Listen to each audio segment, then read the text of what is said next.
This is the Koenigsegg, Sweden's attempt to land a punch in the Italian-dominated world of the supercar. It's their answer to Lamborghini, Zonda, and Ferrari.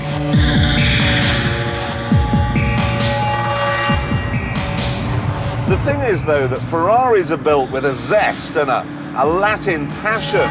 This is built in a more Northern European way. For instance, it's made from autoclaved epoxy pre-impregnated carbon fibre. It's a true semi-monocoque. The front end is mounted on a chrome molybdenum subframe and the engine sits on top of a machined aluminium dry sub that's also a supporting beam for the rear subframe.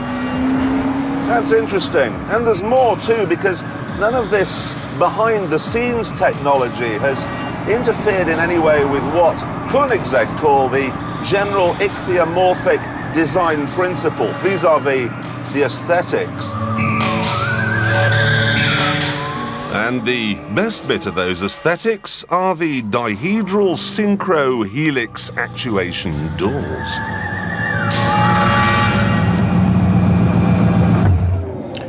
So, is this the most boring supercar in the world? No.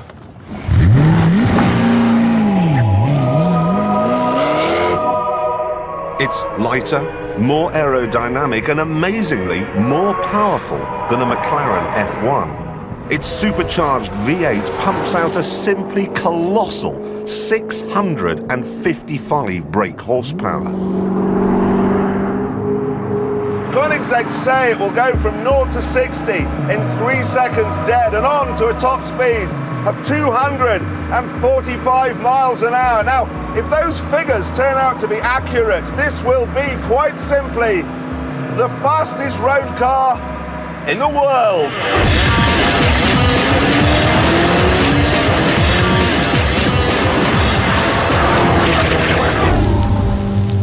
Sadly, our test track isn't long enough to test the top speed. The fastest I've ever been down here is 170 miles an hour in the Pagani Zonda. And it wasn't much fun. Now, it may sound simple, driving down a runway flat out, but there are problems. The runway is so wide, it affects your sense of perspective. So you're sitting there thinking, a little bit further, a little bit more, a little bit harder, a little bit more speed, and then before you know it, you end up here, 14 inches from the end of the runway, and in big, big trouble. It might look a bit daft, but we put up some markers to remind me to brake. Then I waited until the wind had died down. And then I went after the Zonda's record.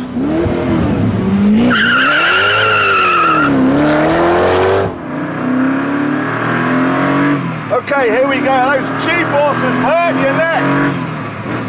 I've got to take as much speed as I can through this bottom corner onto the main straight at 112 kilometers an hour. Supercharger whacking the fuel in into third, up to 7,000 RPM and into fourth. We're now going 205 kph and into fifth. Bit of a bump, it's starting to weave a little bit here. There we go, 258 and into sixth gear. 268, 271, 277, brake hard. Oh, hard. Engine, whoa. Now, we've got a little button here, tells us how fast that was. 280 kilometers an hour. That's 174 miles an hour, 4 miles an hour faster than I managed in the Zonda. So, welcome everyone to the fastest car we've ever tested here. This goes like nothing I've ever driven. And it feels like nothing I've ever driven. The clutch is heavy, the steering's heavy, the gearbox is heavy. It's just a ton and a half of testosterone. You could drive this thing to the gym, turn around, Go straight home again, you'd have had more exercise than if you'd done a workout.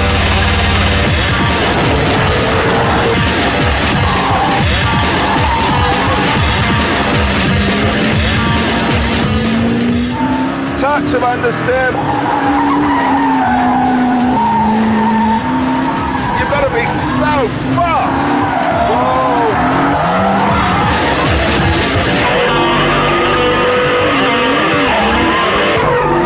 It is absolutely brutal. A bloke from Koenigsegg was going, turn the traction control off. He must be joking.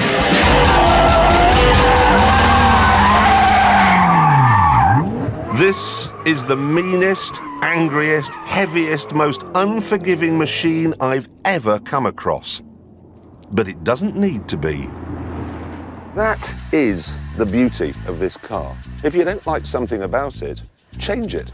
The bodywork all peels away and then everything is adjustable. Brake bias, suspension, ride height, power steering, the lot.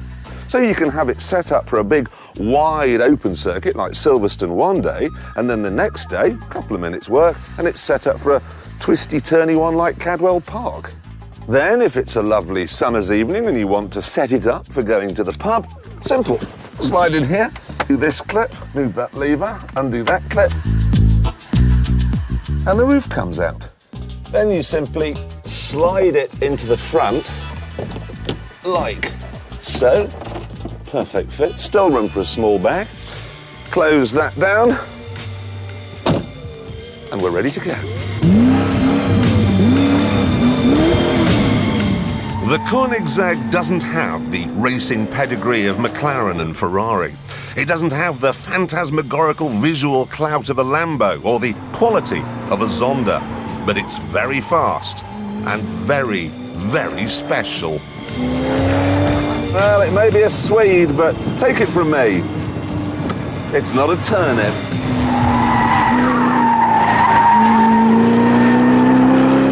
Oh, well, that is brilliant.